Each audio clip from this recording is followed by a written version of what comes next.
পোনপ্ৰথমে মই সমূহ ৰাইজক ধন্যবাদ জ্ঞাপন কৰিছোঁ আৰু আজি আমাৰ মাজত উপস্থিত সংবাদ মাধ্যমৰ মই ধন্যবাদ জ্ঞাপন কৰিছোঁ। আজি 25/12/2024 ইংৰাজী তাৰিখ বুধবাৰে আমি 441 নং হাজো প্ৰাথমিক বিদ্যালয়ৰ পূৰ্বৰ মুক্তাব প্ৰাথমিক বিদ্যালয়ৰ শতবৰ্ষ উদযাপন দিনজোৰা কাৰ্যসূচীৰে আমি আয়োজন কৰিছোঁ আৰু বৰ্তমান সময়লৈকে আমাৰ বিভিন্ন কাৰ্যসূচী সম্পাদন হৈ গ'ল আৰু প্ৰতিটো কাৰ্যসূচী আমাৰ নিয়াৰিকৈ সম্পাদন হৈছে আৰু বৰ্তমানে আমাৰ মুকলি সভা চলি আছে আৰু এই মুকলি সভাখনো আমাৰ নিয়াৰিকৈ সম্পাদন হ'ব বুলি আমি আশা ৰাখিছোঁ। এই ক্ষেত্ৰত ৰাইজে আমাক যথেষ্ট সহযোগ কৰিছে আৰু আজিৰ এই সংবাদ মাধ্যমৰ জৰিয়তেই মই ৰাইজক কৃতজ্ঞতা জ্ঞাপন কৰিছোঁ।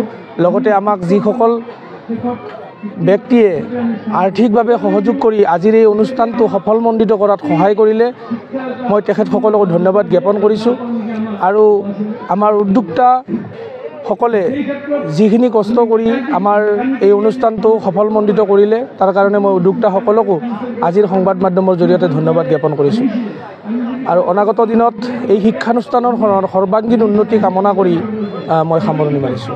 সমূহ হাজোবাসী ৰাইজৰ লগতে আমাৰ মুছলিমপন্থী ৰাইজক মই ধন্যবাদ জনাইছোঁ।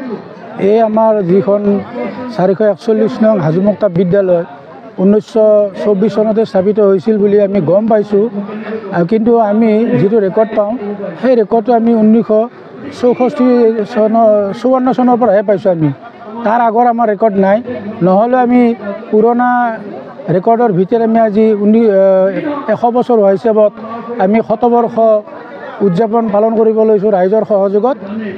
গতিকে ইয়াতে আমাৰ স্কুলখনৰ নাম 441 নং হাজো মুক্তাব আছিলে যদিও 2020 চনৰ পৰা আমাৰ এই নামটো সলনি হ'ল 441 নং হাজো প্ৰাথমিক বিদ্যালয় হ'ল। মুক্তাবটো পূৰ্বৰ মুক্তাবটো নাইকিয়া হৈ গ'ল।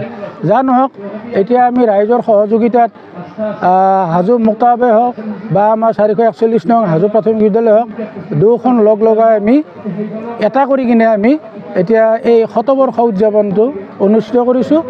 ৰাতিপুৱা আমাৰ পোনপ্ৰথমে পতাকা উত্তোলন হৈ গ'ল, তাৰপিছত আমাৰ স্মৃতি তৰ্পণ হ'ল, স্মৃতি তৰ্পণৰ পিছত আমাৰ বৃক্ষৰোপণ হৈ গ'ল, বৃক্ষৰোপণৰ পিছত আকৌ আমাৰ এটা নতুন কাম এটা হ'ল। আমাৰ যিটো জল জীৱনৰ যিটো আমাৰ পানীৰ টেংকি আছিলে সেইটো জৰাজীৰ্ণ অৱস্থা হৈছিল।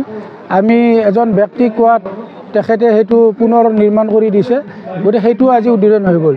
তাৰপিছত শোভাযাত্ৰা, যিটো আমাৰ শোভাযাত্ৰাটো খুবেই মানে দৰ্শনীয় হৈছে। আমাৰ গোটেই হাজোবাসী ৰাইজে ভাল হোৱা বুলি আমাক ইতিমধ্যে কৈছে। ভাল লাগিছে, আমাৰ ৰাইজৰ সম্পূৰ্ণ সহযোগিতা পাই আমি নথৈ আনন্দিত হৈছোঁ।